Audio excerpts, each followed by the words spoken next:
What's up, everybody, and welcome back to another episode of the JuiceBox presented by Lock City. It's Wighty here today. You guys just had me about an hour or so ago for the MLB podcast, but happy Wednesday again. Hope everyone's having a good week still, or a good morning rather, and that you've all been cashing out with us in premium tier on the pick of the day post, the JuiceBox locks, the capper plays, the cheat sheets, so on and so forth. Today we have episode 115 of the JuiceBox, which is going to be an outlook into this weekend's UFC 317 main card, featuring two title fights. Ilia Topuria and Charles Oliveira for the men's lightweight title, and Alexandre Pantoja and Kai Kara-France for the men's flyweight title. But before we get into this main card, just a reminder that you can, of course, join our premium tier at whop.com/lockcity. That's WHOP.com/lockcity for only $5 a month. This gets you access to every cheat sheet every day across all active major sports, access to premium picks from all 9 of our pro cappers, and tons of other sport-specific and stat-specific data points on a daily basis to help you become a better sports bettor. We do daily picks from our capper team. We have those daily projections for all active major sports. And of course, we have those cheat sheets that we're running daily. A lot of you probably see them on Twitter for a ton of different sports and prop markets. For those of you that follow along for our UFC picks, this includes our weekly call the card picks, our UFC best bets cheat sheets, and capper plays from both myself, Wighty, and Muns. You can get better results by paying only 16 cents a day. That's $5 a month at whop.com/lockcity, WHOP.com/lockcity. So a very quick review of last week's card before we hop into this week's card. Last week, the UFC Fight Night was held in Baku, Azerbaijan. Jamal Hill and Khalil Roundtree as the main event there for the Fight Night. Muns and I both went 5-1. We had a great outing on this card here. We were split on 2 fights, and we had 4 fights that were the same. So the first fight of the night, or rather first fight on the main card, was Bogdan Grad and Muhammad Naimov. I ended up winning that one against Muns. I had Naimov, he had Grad. The next 4, we all had the same. We hit all 4 of those. Those were Nazim Sadikov, McTibic Oralbai, Curtis Blades, and Rafael Fiziev. And then for the main event, Muns correctly called Khalil Roundtree, whereas I had Jamal Hill. Jamal Hill got dominated. He took home that one, so we both finished 5-1 on that card. This week, like last week, you will just have me going through the picks for the podcast today. And then, of course, the call the card play. Once we both have our picks in, both Muns and I will be posting those. Muns, unfortunately, him and his family are dealing with the passing of his grandmother. So for those of you that are listening to the pod, make sure to show him some love in main chat there. Send him your condolences and your prayers. But we'll be hopping through with my picks here for the main card. Again, like last week, Muns and I are probably going to be split on a couple here. So make sure you wait and listen to the pod, obviously, and take consideration there. But wait until both of our picks are out. See what we align on, see what we're different on. Typically, every time that we are aligned on a fight, those fights end up coming through. Like we saw last week, the 4 that we were the same on, all 4 of those cashed. So it's always great to wait until our call the card graphic is actually out there and up on both Twitter and Discord, and you can follow along for both of our plays. But without further ado, let's hop into the main card, and I'll tell y'all what I'm feeling for this one. So the opening fight on the main card, we've got 2 up-and-coming prospects fighting at bantamweight. We have Payton Talbott and Felipe Lima.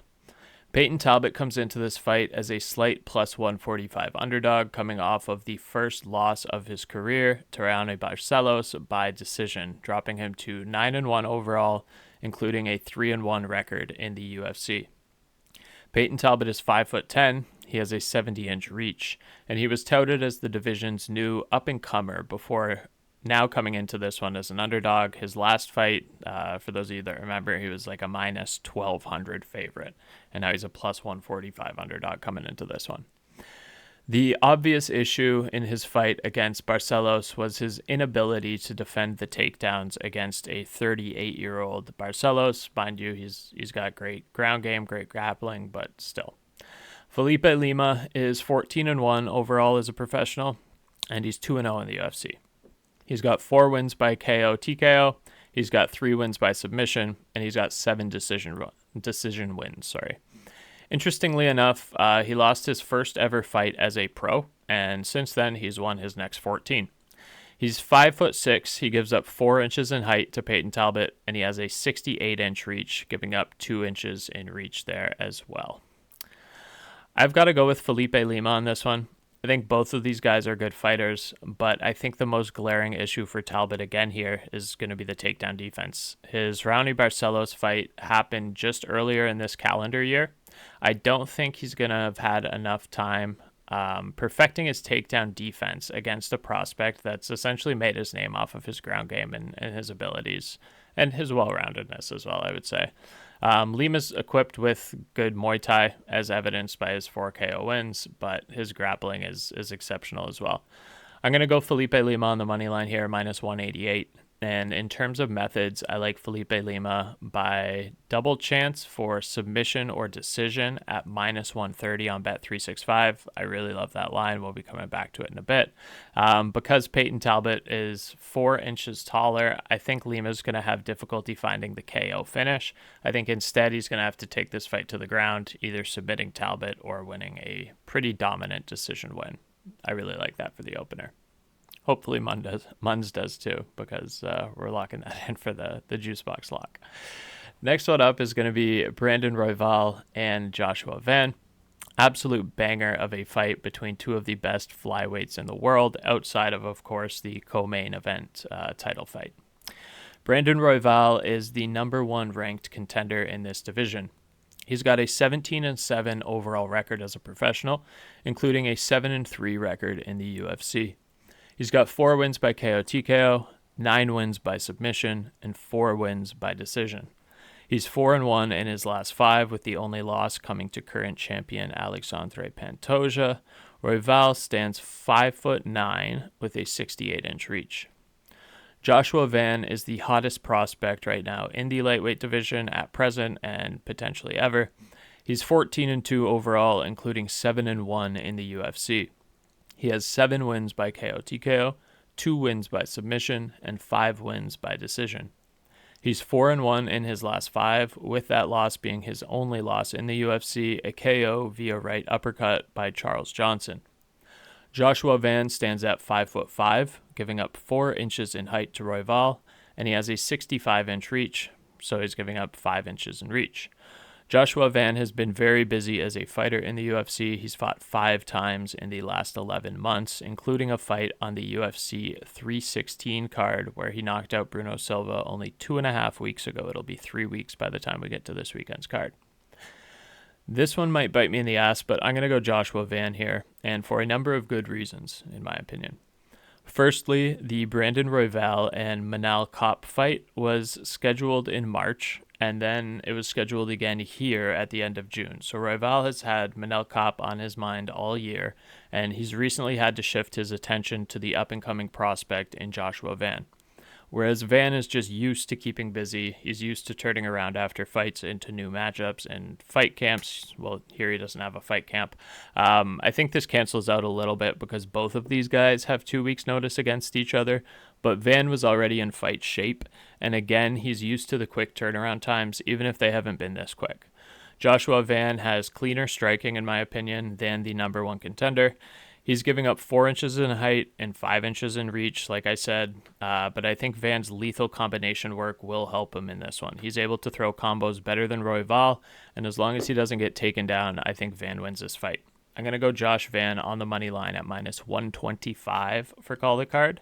I think that by far the best method prop here is going to be Joshua Van by decision at 175. Next one up. I actually don't know what order these two fights are in, the Van and then this next fight, the Money Moicano and Beneil Dariush. They seem to be in different orders on different books. But next one up here that I think is the feature fight of the night is Beneil Dariush and Renato Money Moicano. This is going to be in the lightweight division. Could also be a contender for fight of the night. I think this will be a good one. This fight was originally scheduled for January of this year, but Renato Moicano got moved up to fight Islam Makhachev after Arman Sarukian pulled out due to injury. So he got a title fight opportunity. Beneil Dariush is 22-6-1 overall as a pro, including a 16-6-1 record in the UFC. He's 3-2 in his last 5 fights, with the most recent 2 fights both being knockout losses to Arman Tsarukyan and Charles Oliveira. Beneil has 5 wins by KO, 8 wins by submission, and 9 wins by decision. He stands at 5'10" and has a 72-inch reach. Money Moicano comes into this fight 25-1 overall as a professional, with a 12-6 record in the UFC. Prior to his loss when stepping up on short notice to contend for the lightweight title, he had won 8 of his last 9 fights, including 5 fights in a row. He's got 2 wins by knockout, he's got 10 wins by submission, and 8 wins by decision. Moicano comes into this one 1 inch taller than Beneil Dariush at 5'11", but they have the exact same reach at 72 inches. This one's a tough one for me and probably the one that I spent the most time contemplating out of all the fights on the main card. I really want to take Beneil Dariush here. I like him more as a fighter. I think his resume is better. But the more I break this one down, the more it's kind of clear to me that I think Moicano wins this fight. The biggest reason being, I think with Dariush coming off of 2 knockouts, we don't know what his chin's going to be like. He did get knocked out by 2 of the most lethal guys in the division, but I don't think Moicano has swayed much from his mindset that he's had when he was riding his win streak, whereas I don't know if I can trust Beneil's mental health or mental strength, coming into this one. Money Moicano, he was on a tear there. I think that him stepping up to fight Islam, no one was expecting him to win that fight. He didn't win that fight. I don't think that's much of a flaw on his resume. So mentally, he's not going to take too big of a toll from that. Whereas Beneil Dariush coming off of 2 knockouts, he doesn't know how his chin's going to be when he actually gets hit. He'll have been sparring, but he's not getting hit in the head. So when push comes to shove, I don't know. And he's getting up there in age, so is Moicano. But I got to go Money Moicano in this one. On the money line, -125 for call the card. And I'm going to go Money Moicano double chance to win by either knockout or decision at +150 as a best methods play here. Next one up, for our co-main event of the evening, we've got the first of 2 title fights on the card. This one being for the men's flyweight championship between contender Kai Kara-France and current champion Alexandre Pantoja. Kai Kara-France comes into this one with a 25-11 overall record as a pro, including 8-4 in the UFC. He's got 12 wins by KO, he's got 3 wins by submission, and he's got 10 wins by decision. He's 3-2 in his last 5. He's coming off of a nice KO win over Steve Erceg, which ended a 2-fight loss streak where he got knocked out by Brandon Moreno and lost a decision to Amir Albazi. Kai Kara-France is 5'4" and has a 69-inch reach. Defending champion Alexandre Pantoja is 29-5 overall as a professional, including a 13-3 record in the UFC. He's got 8 wins by knockout, 11 wins by submission, and 10 wins by decision, very well rounded. Notably, Pantoja has never been finished in his career, with his couple of losses all coming by decision. He's riding a 7-fight win streak that includes 3 successful title defenses, and he's looking for his 4th here on Saturday night. This one here is going to be Alexandre Pantoja for me. He's been on top of this division for a while now. He's fought most of these guys once, including Kai Kara-France, albeit he beat him way back in 2016, I think. Yeah, 2016. I like Pantoja here to keep the belt, and I do hope Joshua Van beats Brandon Royval, because I think that Joshua Van and Alexandre Pantoja would be a very interesting next title fight. I don't want to see Royval have to lose to Pantoja for a 3rd time. I think the script is in for a Van and Pantoja flyweight championship bout. I'm going to go Alexandre Pantoja here on the money line for call the card. Next one up is going to be Ilia Topuria and Charles Oliveira. The main event of the evening, one of the most hyped fights we've seen at least over the first half of 2025. This one here, Ilia and Charles fighting for the vacant lightweight championship belt after Islam Makhachev moved up to 170 pounds and vacated the lightweight division. Former lightweight champion Charles "Du Bronx" Oliveira is 35-10 overall as a professional and 23-10 overall in the UFC. He's won 14 of his last 16 fights overall, with the only 2 losses being to Islam Makhachev and a tough split decision to Arman Tsarukyan. Otherwise, he's been the boogeyman of this division outside of Islam. Charles stands at 5'10" with a 74-inch reach. Former featherweight champion Ilia Topuria has moved up to 155 and is looking to terrorize a new division. He's 16-0 as a pro. He's 8-0 in the UFC with 16 wins by knockout, 8 wins by submission, and 2 wins by decision. So he's finished 14 of his 16 wins. He's number 3 ranked pound for pound in the world for the UFC, and he's one of the most versatile fighters and elite strikers in the entire promotion. I do not want to see Charles Oliveira lose this fight, but I do have to go Ilia Topuria on this one. And I just hope he loses in the back of my mind and probably place a live bet between fights on Charles' moneyline because it's plus 400 if we hit the first 4 and I need to hedge. Ilia looks small for 155, but I think this is a nice welcome to lightweight fight for him. If he's able to beat Charles and he's on top of the lightweight division, he's probably cementing himself in the UFC Hall of Fame if he hasn't already. He's taken out 2 of the best fighters probably ever at featherweight in Max Holloway and Volkanovski, and now he's moving up to 155, and he gets a fighter whose chin has been tested a couple times already. We've seen Charles Oliveira get knocked down a lot. He's very hittable. I think, unfortunately, he could get knocked out here. I do have to go with Ilia at a disgusting minus 550 on the money line for the last leg of Call the Card. But like I said, I will hedge this with Charles on the money line. We get great plus 400 values. So if we're 4-0, we hit the first 4 fights, and we're coming into this one as the last leg with Ilia as a minus 550. I'm 100% hedging this with Charles because I do hope Charles wins this fight. I really like that value. So if the whole parlay pays about 8 times, I'll probably put like 2 units on Charles as a hedge if we get down to that point.